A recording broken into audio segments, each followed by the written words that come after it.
আজ শুক্রবার স্পেশাল আমার স্পেশাল কিছু রান্নাবান্না করেছিলাম। কিছু বলতে আমি 2 রকমের আইটেমই রেখেছিলাম আর দুইটাই কিন্তু খুব পছন্দের আর খুব মজা রান্না হয়েছিল।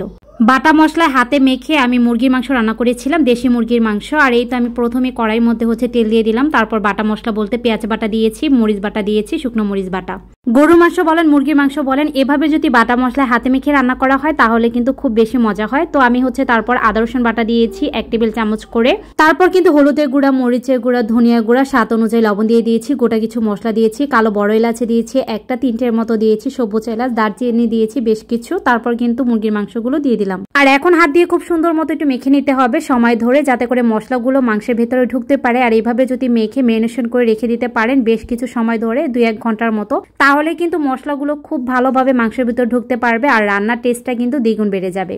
আর লটকা শুটকি তো অনেকদিন যাবত খাওয়া হয় না, তো গতকালকে রাত্রে এনেছিল, আজকে আর কিন্তু আমার তরিশ হয়নি, সেজন্য কিন্তু আজকে শুটকিটাও রেখেছিলাম। আমি যেভাবে সবসময় ভুনা করি সেভাবেই করব। এই শুটকি ভুনাটা এত বেশি ভালো লাগে যে গরম ভাতের সাথে আর কোনো তরকারি এটার সাথে কোনো তুলনা হবে না। শুধুমাত্র এই ভর্তা দিয়ে কিন্তু আপনি 1 প্লেট ভাত অনায়াসে খেতে পারবেন। আমার কাছে ভর্তার মধ্যে লটকা শুটকির এই ভুনাটা খুব বেশি পছন্দের। তো প্রথমে আমি দেখতে পেরেছেন আমি কিন্তু মাথার অংশটা ফেলে দিয়েছি, লেজের অংশটা ফেলে দিয়ে যে কাটাগুলো থাকে সেগুলো কিন্তু এই কেচি দিয়ে কেটে নিয়েছি।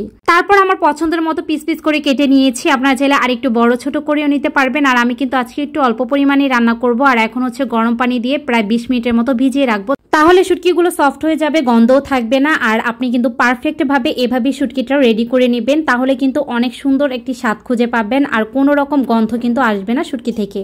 অনেকে শুটকিটা টেলে নেন, আমিও কিন্তু নিতাম, তবে আজকে কিন্তু আর নেইনি। টালার কোনো প্রয়োজন নেই যদি এভাবে আপনি গরম পানিতে ভিজিয়ে রাখতে পারেন, তারপর তো আপনি রান্নাই করবেন। অনেকে কাঁটাটা মাঝখান দিয়ে ফেলে দেয়, আমি কিন্তু আজকে কাঁটাটাও ফেলিনি। চুলাটি কড়াই বসিয়ে দিয়েছি, তার মধ্যে পর্যাপ্ত পরিমাণে তেলের মধ্যে বেশ কিছু পেঁয়াজ কুচি দিয়েছি, কয়েক কোয়া রসুন দিয়েছি, মাঝখান দিয়ে কিন্তু আমি কেটে দিয়েছি, যেহেতু অনেক বড় বড় কোয়াগুলো ছিল সেজন্য মাঝখান দিয়ে কেটে দিয়েছি। সামান্য একটু আদা রসুন বাটা দিয়েছি, তারপর কিন্তু হলুদের গুঁড়া দিয়েছি, মরিচের গুঁড়া একটু বেশি পরিমাণ দিতে হবে, তারপর ধনিয়া গুঁড়া দিয়েছি, টেস্ট অনুযায়ী দিয়েছি লবণ। এখন পানি দিয়ে মশলাটাকে খুব সুন্দর মতো কষিয়ে নেব। মশলা কষিয়ে নেওয়া হয়ে গেলে শুটকিগুলো দিয়ে দেবো। শুটকিগুলো কিন্তু আমি গরম পানি দিয়ে আবার কয়েকবার ধুয়ে নিয়েছিলাম। অনেকে কাঁটাটা ফেলে দেন, তো আজকে আমি কাঁটাটা ফেলিনি, আমি কাঁটা শুদ্ধই কিন্তু দিয়ে দিয়েছি।